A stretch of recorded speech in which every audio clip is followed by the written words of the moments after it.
Welcome to the Time to Practice Summer Edition.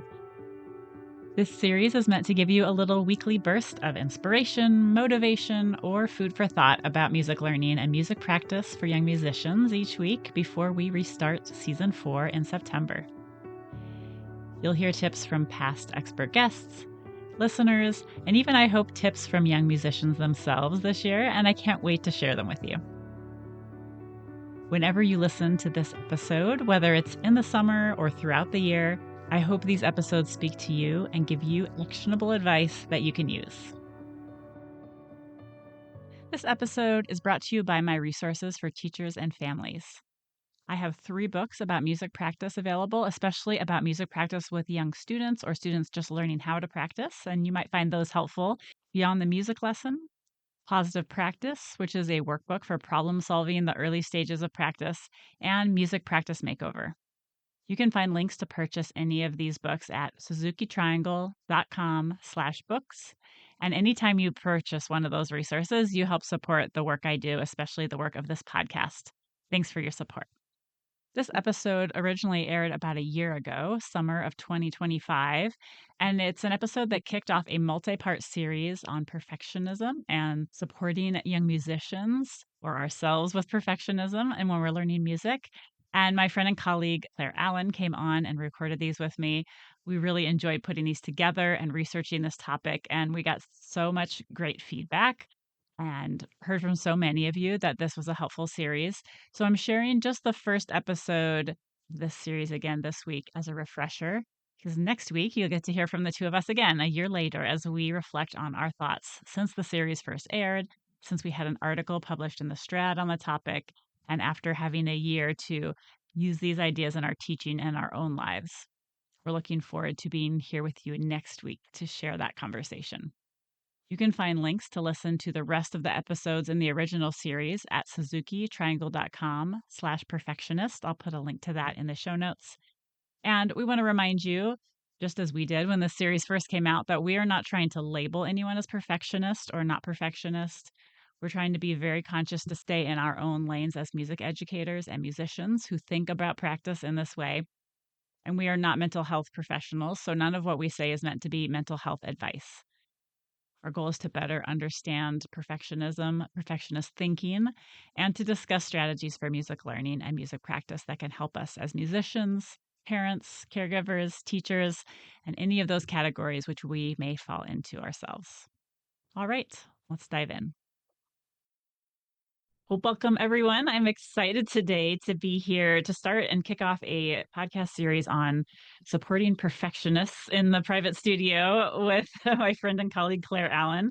And Claire first came on the podcast in episode 18.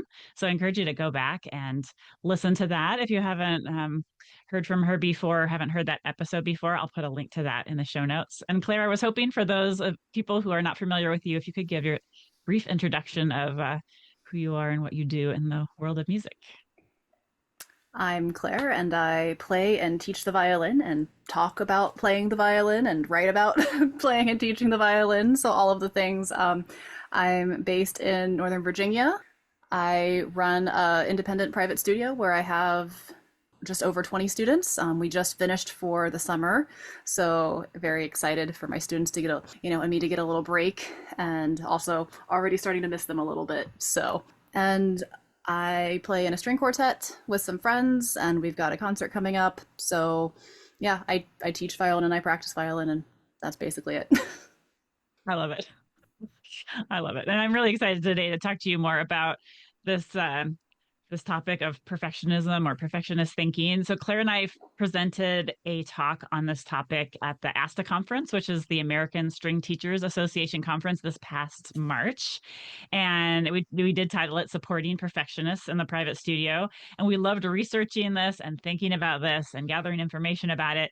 And then our presentation had to be confined to 45 minutes, which felt so short for how much we wanted to share. We had to just talk so fast, like auctioneers or something. And so we're excited to stretch this out over a number of podcasts and in a little more relaxed fashion, and just to be able to really dig in and talk about this this concept. So after the talk, I maybe you would agree, Claire, I got a lot of feedback and conversation from people really sharing that this was an important topic, or they thought they wish they heard about it more in our music world.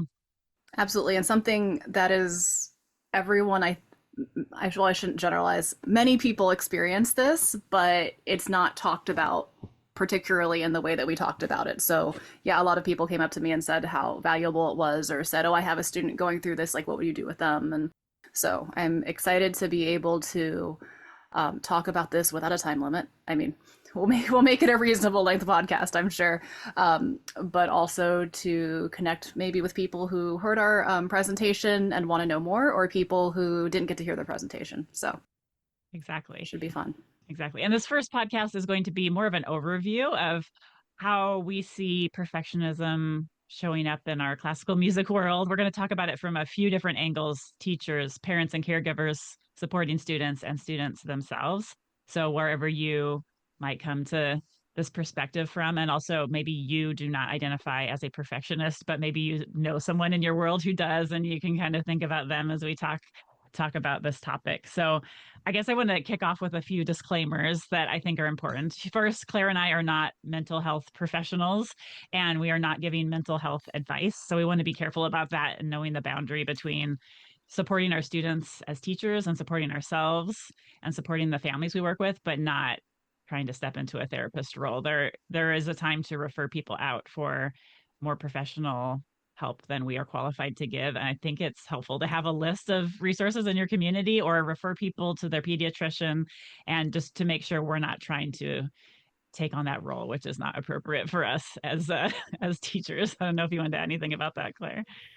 As much as teachers often might joke, oh, I had like my this lesson felt more like therapy today than like teaching violin or music. Unless you are actually a trained therapist, we are not trained therapists. Um, and a therapist I was working with once was like, "You don't need to therapize other people." And I was like, "Oh, that's a habit I got into from my line of work." So her phrase is always "sit in your own chair," so which I love. I love that a lot. So we're sitting in the teacher chair, and then maybe supporting ourselves and sharing experiences with other teachers who might identify with this kind of chair.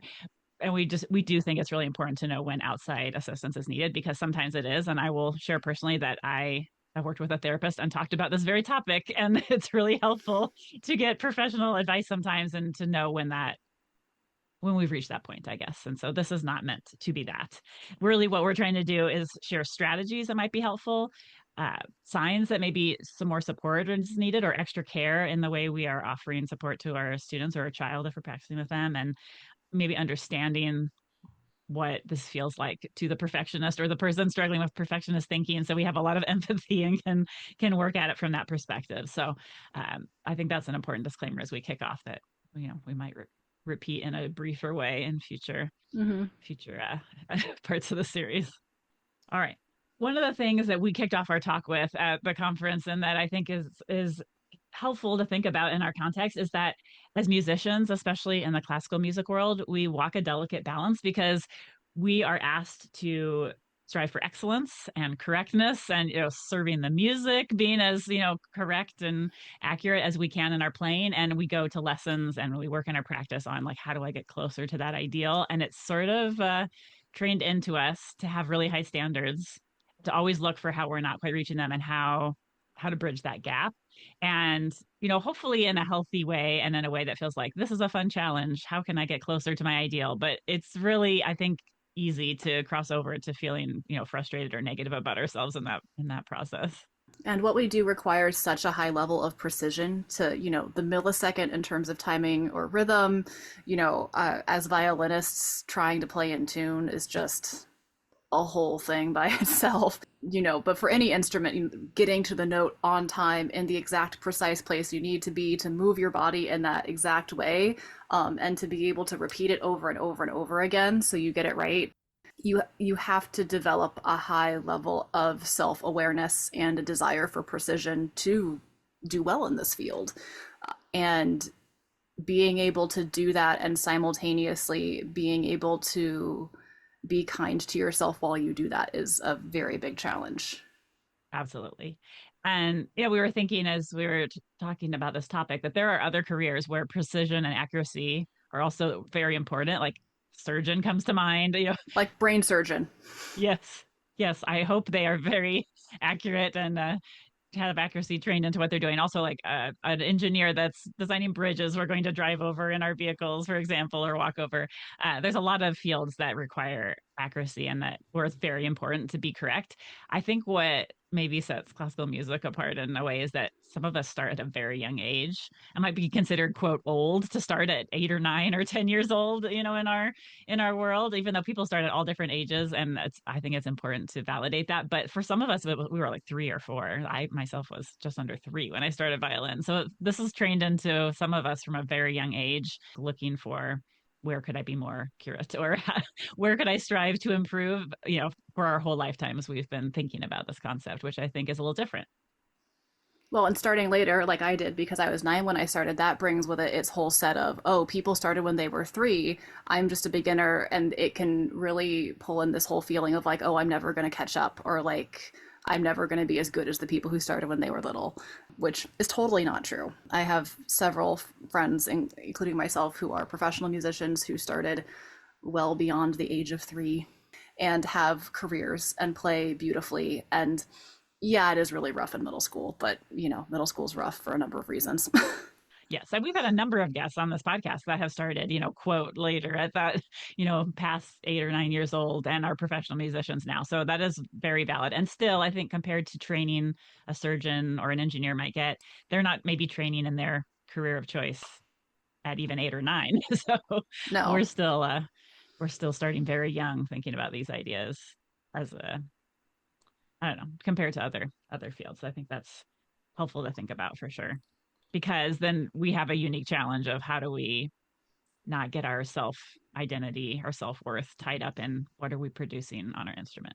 Yeah, I have a student who started very young in my studio who says that they don't remember life without the violin or my studio because they started with me. So it's just like, okay, so that really does become part of your identity. And, as musicians, we know that. And as teachers who are helping shape that identity of really young kids or parents, it's just such a big responsibility. And it gives us a unique perspective to like see how kids are reacting to, feedback and criticism and self-criticism and all that good stuff. Exactly. I think all that to say this is really important to think about because we want the students that we're working with to start developing that balance of who I am as a person is valuable, whatever happens on my instrument. This is feedback about the instrument, not me as a person. And then as teachers or educators, parents, caregivers who are working with young students, we want to be careful to frame what we're saying and feedback as not personal as well to help them make that distinction. And we will get into that in future episodes in lots of detail with some ideas for you. Absolutely. So, one resource that I read and loved was a book called The Perfectionist Guide to Losing Control: A Path to Peace and Power, by Catherine Morin Schaffler. I hope I'm saying her name right. And what she really talked about was the fact that the message we get from society about stop being a perfectionist, recover from being a perfectionist, leave perfectionism behind. These are article titles that I came across very frequently when I was researching just, where do I find information? And that's really not possible for someone who really identifies as a perfectionist because they see that gulf between where they are and where they want to be as just kind of part of who they are. And asking someone who has really high standards to lower their standards or to be happy with not being correct is really not the answer here. They're really probably not going to feel that way. There's a great quote from this author that says, perfectionists never stop noticing the gulf between reality and the ideal. They never stop longing to bridge the gap. And when we put it that way, it actually doesn't sound terrible to be a perfectionist if, depending on how you frame that. Of course, I'm biased because I would identify myself as this, but I think there's a lot of experts agree there's like a maladaptive form of perfectionism and then an adaptive form. And we'll get into those differences because really, if we have a student that seems to be wired or a child that seems to be wired, be very frustrated when they're not reaching an ideal that they have for themselves, then how do we help them get that adaptive form going? Yeah, and those titles, leave perfectionism behind, stop being a perfectionist. Again, if you're really wired into it, for me, I'm like, oh, there's something I identify this way and it's part of who I am and how I interact with the world, and now that's wrong. So like I'm doing the human thing wrong and then spiral, spiral, spiral. So yeah, it's fun. There's a lot that goes into it, but and I loved that quote that you shared. I think it's so good. And yeah, reframing it as it's not something that we need to get rid of. And it's not something that's a bad part of us, but it is something just like, I mean, like every part of us, it's something that we need to learn to understand how it shows up for us and how that leads to us showing up in the world. And I think it's a long time ago recorded that other podcast, but I think I talked a lot about like knowing yourself is like the secret to really effective practice. So I think this is just part of that. Exactly. Exactly. And in that Perfectionist Guide to Losing Control, there's an example that really struck me that the the person who is a perfectionist, if you put them in charge of solving world hunger, for example, and in the book they shared numbers like, okay, 50% of the world was experiencing hunger, and then you put this person in charge and they got down to only 5% of the world is experiencing hunger. A lot of people would call that a success, and the perfectionist is going to feel like, no, I am not going to be happy until zero people are experiencing this. And I think, that's, there's a real, like, we need people like this in the world, even if what they're trying to go towards is not going to actually happen. We still want someone who's going to strive to get as close to that as humanly possible and to not give up and be like, oh, good enough. There's moments where that's really needed. And so I think it's not all bad. It's just how we treat ourselves, I think, in the process. Right. So, for example, an example of maybe an unhealthier way version of it would be my student who told me that they got all A's and B's on my report card, and I said, "Congratulations, great job," and they said, "No, B is for bad." That's not solving world hunger. That's just being hard on yourself. Right. Right. And there's two things can be true. You can really want to have had all A's and also not beat yourself up for getting the B. There's Mm-hmm. it doesn't mean we have to give up wishing we had all A's or like wanting to improve, right? But it's yeah, deciding it's bad versus like, oh, I really wish that was an A Right. there's a lot like fine line there, but it makes a big impact on us as people. Can we talk more about adaptive and maladaptive perfectionism? Because I hadn't heard either of these terms before we started our research for our presentation, and I was really intrigued by it. And yeah, so I think maybe Yeah. defining those more and talking more about each of those could be interesting. Yeah, let's talk about the maladaptive perfectionism first. I am going to read a quote from an article that I will link in our show notes. It says maladaptive perfectionism involves an intense desire for others' approval, unrealistic expectations, negative self talk, pressure from others, and guilt, which is unhealthy. Maladaptive perfectionism is tied to low confidence, fear of failure, poor outcomes in relationships, and overall well being. And this is from an article called Does Perfectionism Lead to Well Being? The Role of Flow and Personality Traits. So we'll link to that article. But I thought this summed up a lot of the research that I came across in a really nice way. Yeah.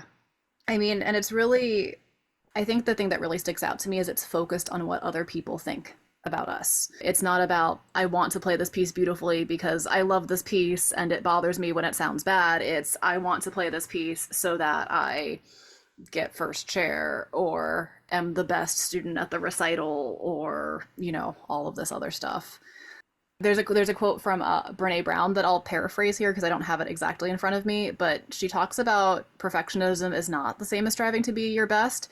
It's the belief that if we do everything, and I'm doing air quotes here for the listeners, that if we do everything quote unquote perfectly, then we can avoid ever having people say bad things to us or getting any kind of like critical feedback. So if we just do everything good enough, then no one will ever say, oh, there was a problem with that, or could you fix this? And it's doing everything to try to avoid that sort of thing. And it's actually very kind of restrictive in your life because, again, it's not about what you want, it's about what you don't want. Hmm. I don't want people to say bad things to me. And in school, we talked about those A's. You can, in theory, I suppose, get 100% on a test, right? And at the top of the page, you get, 100% A plus, I guess it would be, right? And then there's no red mark saying you did anything wrong. There's no suggestions for things to improve. And especially in the music world, that's not true. There's all, because so many things are subjective. So there's always going to be things that you could consider, in terms of phrasing, in terms of character, even if you're objectively playing all the notes, quote unquote, right. I won't even get into expressive intonation. That's a whole thing. But there's not that objective, like I got all the answers on my math problem, my math test right. And I know in higher level math there is some, wiggle room too, depending on what they're doing. But I don't know much about that, so I won't talk more. No, I think that's really true. And I think it's a good time too to mention I thought I was not a perfectionist. I just had some tendencies. And then I realized and read more about how people pleasing can be a form of perfectionism. And that's, I think, important to weave in here too, Mm. because we might have a child who just seems like they're eager to please everyone. And that can feel like a really easy thing to work with. But that could also be for that same desire to like control how other people are treating us, not in a bad way control, but I can influence how I'm treated by others if I make them happy all the time. That can really be woven into us and can look like, oh, this is a very compliant, easy to work with child, but really internally there's a lot of angst about I need to keep myself safe or I need to get the outcome I want by making everyone around me happy. And then again, it's not about ourselves or what we want at all. It's trying to get the feedback or the response from other people that we're looking for. And it's very outward focused. And in music lessons, that could look like a student who apologizes constantly for everything or asks, "Oh, is it okay that I didn't learn this week?" And I just try to push back against this and challenge a little bit. And I said, "Well, what would you do if I said it wasn't? Like, what are we going to do here? Because you were busy last week, you didn't learn it. What are we going to?" And that just really stopped them because they were just totally expecting me to be like, "Oh yeah, no, totally, it's fine, it's okay," because they wanted me to help them feel better about it, which is totally valid. Or students who come into lessons and their goal is to make the teacher happy, and they're constantly looking, they're halfway through the last note and then they look over at the teacher instead of listening to what they're doing. So those are some things that I look out for in lessons for that type of one. Exactly. Exactly. That can fall in the maladaptive form as well. I think that's important to talk about. And then another thing I will say here before we go on and talk about the adaptive type is that sometimes we can feel like, oh, well, I couldn't be a perfectionist or my child couldn't be a perfectionist because they don't do things perfectly or they don't seem to be trying to strive for high quality from what I can observe. Oh, perfectionism is not about perfect. Exactly, right?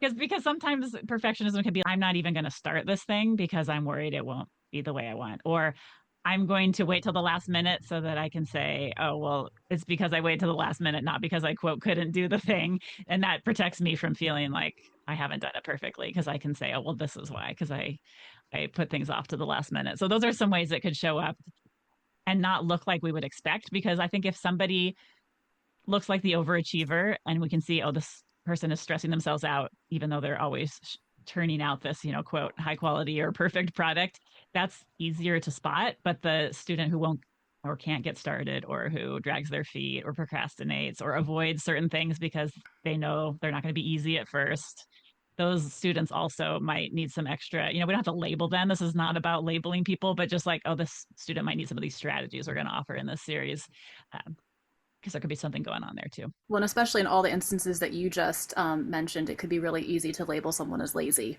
Mm-hmm. and to see it as, oh, they don't care or they don't want to do this, as opposed to they care so much that they're afraid to get started because they don't want to be bad at it. Right. Understanding exactly where it's coming from, that might be the part for the professional help. But I think we can all look and just be curious. Where is this coming from? Could this student need some support to feel less daunted by the task in front of them? That part we can do is just how do I break this down for the student? And like you said, we'll get into that more. But I think those are important considerations too. So then let's talk about adaptive perfectionism.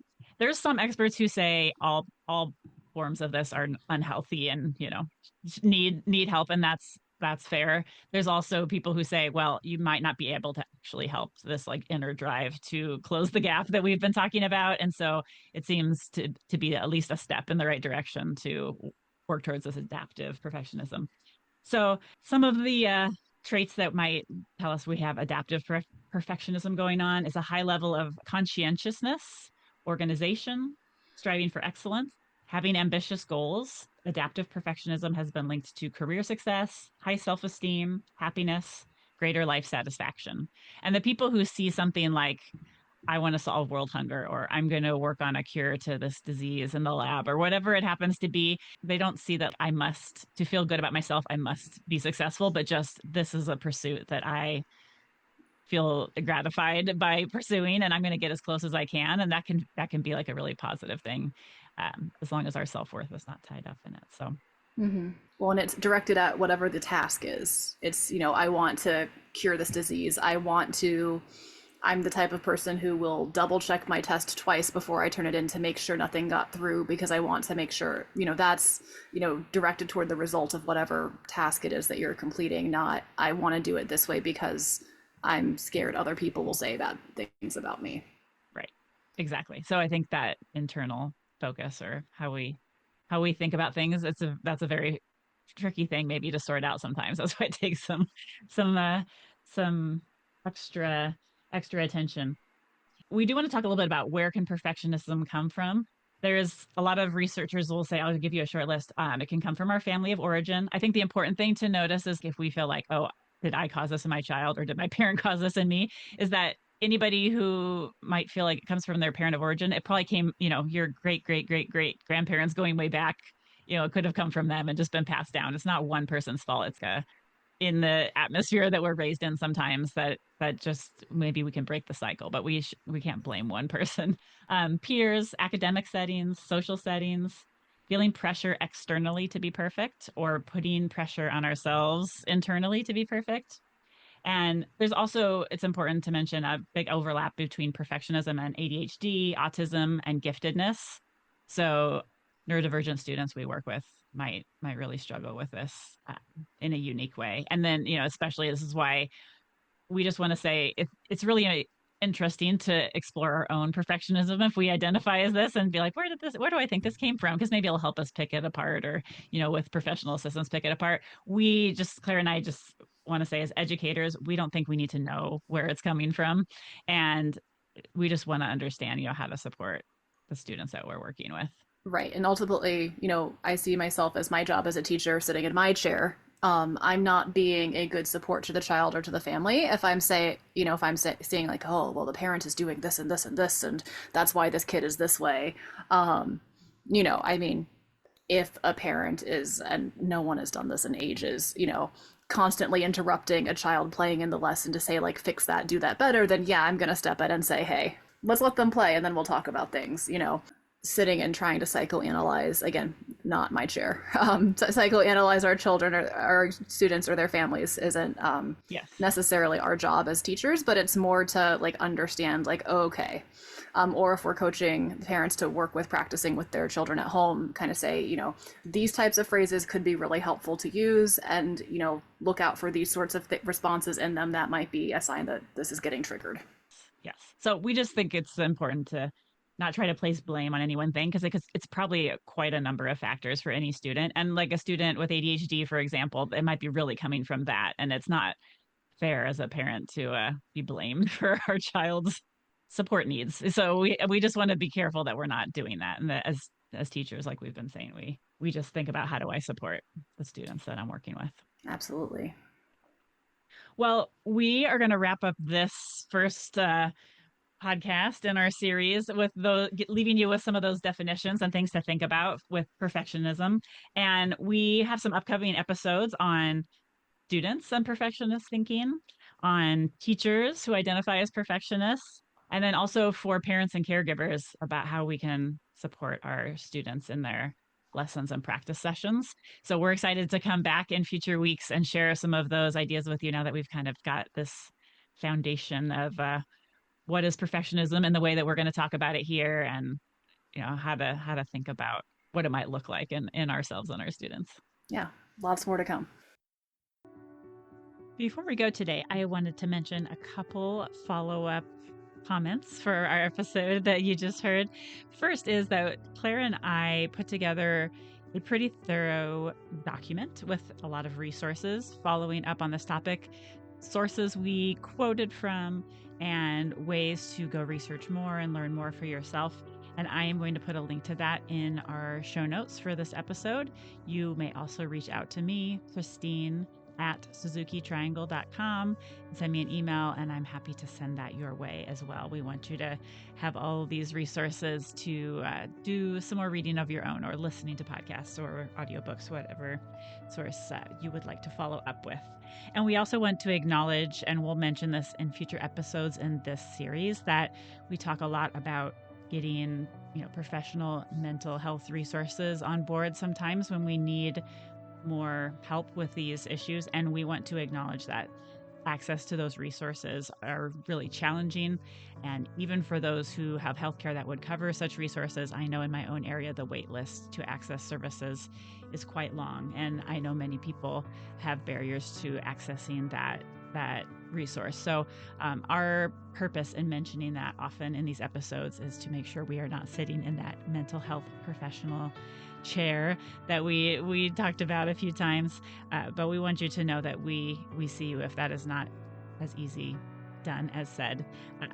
And also, we want to make sure our role as teachers and not mental health care professionals is very clear to you. So hopefully some of the reading resources and other resources we've offered you will give you some further perspective as well beyond what we are sharing ourselves in this series. So we will be back next week to share with you more about some of the common traits of perfectionism, or even some of these traits you might think, well, I don't fall into a perfectionist category, nor does my child, but I see some of these traits, there's some overlap with what my child or student is experiencing. And again, those strategies that we might use to help a young student get a really healthy sense of self separate from their outcomes on their instruments can still be really helpful in those cases. And that's why we think this is so important to talk about. However we might categorize ourselves or our students or our children as strategies or what we're all in this for. So we can't wait to come back and talk more with you next week. Thank you for being here. Thank you for listening. You can reach out to me, or you can reach out to Claire. You can find her on Instagram at Claire Allen Violin or Allen Violin Studio. And either of us would love to hear your feedback, your further questions, your comments, and we look forward to sharing with you more in the future. So, time to practice, listening community. We're so glad you're here. We're so glad you spent this time with us. We wish you a happy week of practicing. Take good care.